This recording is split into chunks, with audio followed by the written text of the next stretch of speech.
नमस्ते। अगर मैं आपको बोलूं कि मूविंग एवरेज स्टॉक मार्केट का एक ज्योतिषी है। स्टॉक प्राइस जब मूविंग एवरेज टच करता है तो ये स्टॉक प्राइस का फ्यूचर मूवमेंट प्रेडिक्ट करता है। ये ऐसे समझ लीजिए कि फ्यूचर देख पाता है बिफोर इट हैपन। तो ये मूविंग एवरेज फ्यूचर प्राइस को कैसे प्रेडिक्ट करता है, ये हम लोग ये वीडियो में जानेंगे। तो ये मूविंग एवरेज है क्या? आप सोचिए, आप एक सर्फ बोट पे हो और स्टॉक प्राइस के वेव के ऊपर सर्फ कर रहे हो। तो वो जो समुंदर का सरफेस है, जो सब टर्बुलेंस, जो समुंदर का टर्बुलेंस है, उसको एब्जॉर्व कर लेता है। वैसे ही मूविंग एवरेज है। मूविंग एवरेज स्टॉक्स का फ्लक्चुएशन एब्जॉर्व करके एक स्मूथ आउट ट्रेंड दिखाता है। अब ये मूविंग एवरेज को कैलकुलेट कैसे करें? There are mainly two types of moving average. एक है सिंपल मूविंग एवरेज और एक है एक्सपोनेंशियल मूविंग एवरेज। तो ये सिंपल मूविंग एवरेज को कैसे कैलकुलेट करना है? आप सोच लीजिए 10 दिनों का आपने प्राइस लिया है, क्लोजिंग प्राइस, उसको ऐड करके 10 से डिवाइड कर दो तो सिंपल मूविंग एवरेज मिल जाएगा। और एक्सपोनेंशियल मूविंग एवरेज में करेंट डेटा जो है उसको ज्यादा वेटेज मिलता है। जैसे 10 दिन पहले का जो डेटा था उसको वेटेज अगर 1, उसके बाद 2 मिलेगा, तो आज का जो वेटेज है, आज का जो करेंट डेटा है, उसको 9, 10 ऐसे वेटेज मिलेगा। और उसके हिसाब से ये में that is exponential moving average calculate होता है। इसको सिंपली ऐसे देख लीजिए कि एक सिंपल मूविंग एवरेज कछुए की तरह है और एक एक्सपोनेंशियल मूविंग एवरेज खरगोश की तरह है। तो ये मूविंग एवरेज का यूज कैसे होता है मार्केट में? एक तो बहुत कॉमन यूज है ट्रेंड आइडेंटिफिकेशन के लिए, वो हम लोग देखेंगे कैसे करके करना है। सेकंड है सपोर्ट एंड रेजिस्टेंस के लिए भी मूविंग एवरेज यूज करते हैं। थर्ड है ट्रेंड रिवर्सल। मूविंग एवरेज से ट्रेंड रिवर्सल भी हम लोग देख सकते हैं। तो चलिए देखते हैं। तो पहले का जो देखेंगे हम लोग वो है ट्रेंड आइडेंटिफिकेशन। मूविंग एवरेज को यूज करके कैसे हम ट्रेंड आइडेंटिफाई कर सकते हैं। तो ट्रेंड आइडेंटिफिकेशन के लिए कौन सा मूविंग एवरेज यूज करना है? मेन है 50 SMA, सिंपल मूविंग एवरेज। ये हम लोग यूज करेंगे ट्रेंड आइडेंटिफिकेशन के लिए। ये हम लोग हर टाइम फ्रेम में यूज करेंगे। 15 मिनट्स, 1 आवर डेली। आप कोई भी टाइम फ्रेम में आप अगर ट्रेड कर रहे हो या फिर 5 मिनट्स में जो इंट्राडे ट्रेड कर रहे हैं, उसके लिए 50 SMA मूविंग एवरेज देखेंगे फॉर ट्रेंड आइडेंटिफिकेशन। लेकिन जो इन्वेस्ट कर रहे हैं फॉर 2 इयर्स, 5 इयर्स, ऐसे लॉन्ग इन्वेस्टमेंट, उसके लिए हम लोग देखेंगे 200 SMA। और 50 ही क्यों? Why not 40, 44, 25? कुछ भी, आप कोई भी नंबर दे दो, ये एक मूविंग एवरेज प्लॉट करके आपको दे देगा। लेकिन ये 50 ऐसे में इसीलिए क्योंकि ये ज्यादा ट्रेडर्स यूज करते हैं। जो 20, 50 और 200 ऐसे में बहुत ज्यादा यूज होता है। और कम टाइम फ्रेम में 5 ये में भी बहुत ज्यादा यूज करते हैं। तो मार्केट हमेशा क्राउड मेंटेलिटी से बिहेव करता है। जो ज्यादा लोग यूज करते हैं वही मूविंग एवरेज ज्यादा चलता है। तो यहाँ पे हमने 50 SMA प्लॉट कर दिया है। प्लॉट कैसे करना है वो भी देख लेते हैं एक बार। तो ये ट्रेडिंग व्यू का प्लेटफॉर्म है। आप यहाँ पे इंडिकेटर्स देख सकते हैं। यहाँ पे आप अगर मूविंग एवरेज टाइप करो तो ये है सिंपल मूविंग एवरेज, ये आ गया। इसका जो बाय डिफॉल्ट है वो 9 है।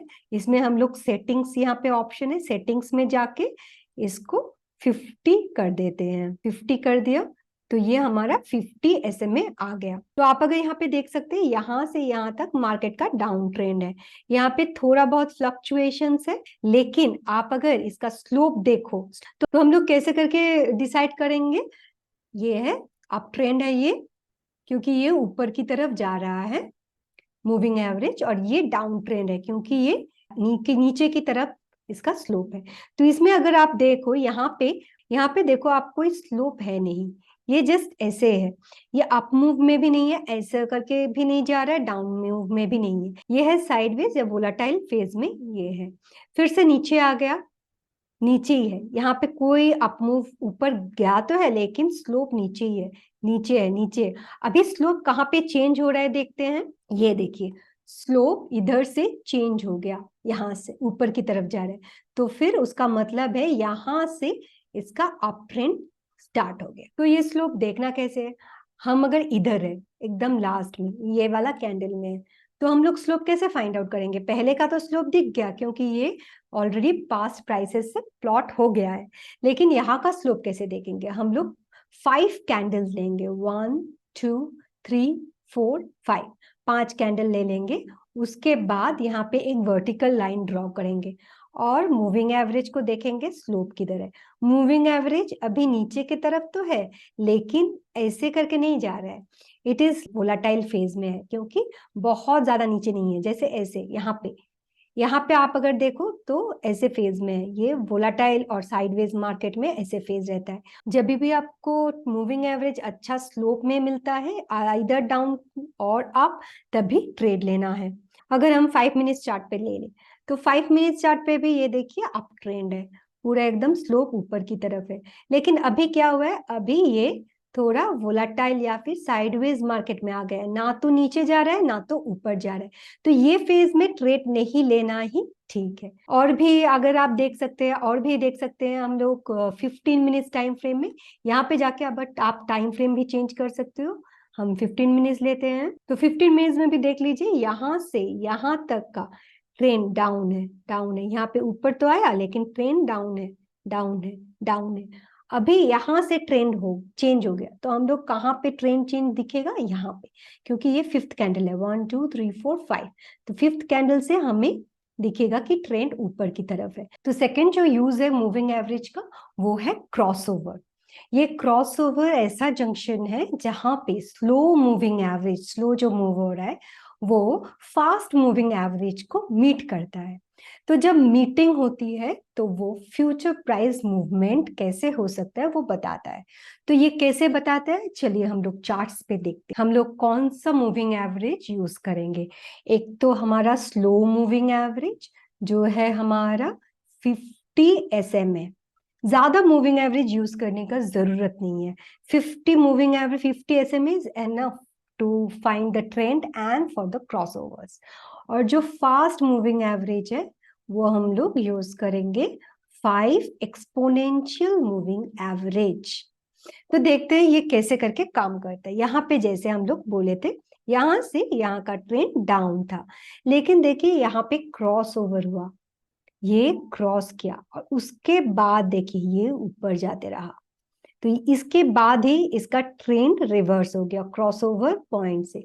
तो अगर आपको ये पॉइंट मिल गया तो आपको डिसाइड करने में बहुत इजी हो जाएगा। और एक क्रॉसओवर पॉइंट से इधर देखिए, यहाँ पे प्राइस नीचे तो आया है लेकिन क्रॉसओवर नहीं हुआ। 5A में यहाँ पे आया और ऊपर चला गया, क्रॉस नहीं किया। और 50 SMA भी ऊपर की तरफ है, स्लोप ऊपर की तरफ है। उसका मतलब है यहाँ पे हमें ट्रेड नहीं लेना है। ट्रेड कहाँ पे लेना है? ये यहाँ पे क्रॉस किया, उसके बाद देखना है ये नीचे की तरफ ही ट्रेंडिंग जा रहा है, जाने के वक्त तब उसके बाद ट्रेड लेना है। नहीं तो क्रॉसओवर पे भी ले सकते हो, लेकिन बेस्ट है आपका स्लोप भी नीचे हो जाए। ट्रेड उसका मतलब है क्रॉसओवर हुआ, स्लोप भी नीचे है, दोनों कंफर्मेशन हो गया, डबल कंफर्मेशन। स्टॉक मार्केट में हमेशा ज्यादा कंफर्मेशन हो तो उसका प्रोबेबिलिटी बढ़ जाता है। आप जितना भी आपको कंफर्मेशन आपके तरफ करना हो वो आपको हेल्प करेगा, लेकिन उसका मतलब ये नहीं कि आप सब सारे इंडिकेटर्स आप लगा दो, कुछ पता ही नहीं चले कि क्या हो रहा है मार्केट में। ज्यादा इंडिकेटर्स यूज नहीं करना है, ये दोनों इंडिकेटर्स ही हमें सब कुछ पता चल जा रहा है। अभी हम लोग ये तो डेली टाइम फ्रेम में देख लिए, हम देखते हैं कि 15 मिनट्स में ये काम करता है कि नहीं। चलिए 15 मिनट्स पे देखते हैं। तो देखिए जैसे हमने बोला था क्रॉसओवर सिर्फ होगा तो फिर एंट्री नहीं लेना है। इसके बाद क्रॉसओवर के पास इसको अप ट्रेंड जाना है। यहाँ पे क्रॉस तो हो गया लेकिन फिर थोड़ी 1 2 3 4 5 6 फिक्स कैंडल में ही ये नीचे आ गया, लेकिन और ट्रेंड नीचे की तरफ ही है, नीचे की तरफ ट्रेंड है, नीचे की तरफ ट्रेंड है। यहाँ पे भी क्रॉस ओवर हुआ लेकिन ट्रेंड नीचे की तरफ ही है, नीचे की तरफ ही है। यहाँ पे देखिए, यहाँ पे क्रॉस ओवर हुआ और उसके बाद ट्रेंड ऊपर चला गया, उसका मतलब है यहाँ पे ट्रेंड कंफर्म हुआ। क्रॉसओवर के बाद ऊपर गया, ट्रेंड कंफर्मेशन आया। और एक जो यूज है मूविंग एवरेज का, वो है हमारा सपोर्ट और रेजिस्टेंस का यूज। ये बहुत ही बढ़िया यूज है, सपोर्ट और रेजिस्टेंस मूविंग एवरेज के लिए। तो चलिए चार्ट्स पे देखते हैं, जैसे कि हम पहले डेली चार्ट्स में देखेंगे। इसके लिए भी आपको 50 SMA यूज करना है सपोर्ट एंड रेजिस्टेंस के लिए। तो 50 इसको यूज कैसे करना है, अगर ट्रेंड नीचे हुआ और ये प्राइस जाके 50 से बाउंस किया तो फिर वहां पे एक ट्रेंड बनेगा। यहाँ पे जैसे ऊपर गया 50 के पास गया प्राइस, ट्रेंड डाउन है, बाउंस किया, तो ये एक ट्रेड बनेगा जब 50 से बाउंस कर रहा है। ये वाला होगा आपका रेजिस्टेंस पॉइंट। तो रेजिस्टेंस 50 ऐसे में हमेशा रेजिस्टेंस या सपोर्ट की तरफ काम करता है। अगर ऊपर जा रहा है तो ये सपोर्ट की तरह काम करेगा। इसका मतलब ये नहीं कि यहाँ पे ही जब टच करेगा तभी एंट्री लेना है, ऐसा नहीं है। अगर ऊपर जा रहा है तो बुलिश कैंडलस्टिक पैटर्न, अगर नीचे आ रहा है तो बियरिश कैंडलस्टिक पैटर्न का कंफर्मेशन लेना है। जैसे यहाँ पे टच तो किया, उसके बाद नीचे आ गया, तो फिर ट्रेड बना नहीं, देर इज नो ट्रेड।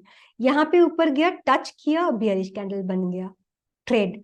यहाँ पे टच किया, बियरिश कैंडल बन गया, ट्रेड। यहाँ पे देखिए, यहाँ पे नीचे आ गया, टच तो किया लेकिन नीचे आ गया, उसके बाद ऊपर गया, फिर से नीचे आ गया, फिर यहाँ पे बाउंस किया, 50 SMA से बाउंस किया, तो ये वाला तब ट्रेड बनेगा। यहाँ पे एक पैटर्न फॉर्मेशन भी हो रहा है, लेकिन हम सिर्फ 50 SMA से भी हम पे ट्रेड ले सकते हैं। 50 SMA टच किया, बेयरिश कैंडल बना, नीचे आया। यहाँ पे देखिए 15 मिनट्स में ये पास गया, बेयरिश कैंडल बना, नीचे आ गया।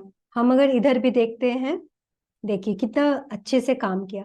यहाँ पे भी बुलिश कैंडल बना, यहाँ पे भी रिजेक्शन आया, लेकिन यहाँ पे काम नहीं किया, यहाँ पे ऊपर नहीं गया। यहाँ से जब रिजेक्शन आ रहा है, ये 50 SMA से जब रिजेक्शन आ रहा है, तब प्राइस ऊपर चला गया। यहाँ पे भी देखिए, यहाँ पे 50 SMA से रिजेक्शन आया, प्राइस थोड़ा सा ऊपर गया। यहाँ पे तो पैटर्न फॉर्मेशन हो रहा था, इसीलिए प्राइस ज्यादा ऊपर नहीं जा पाया, नीचे ब्रेक किया।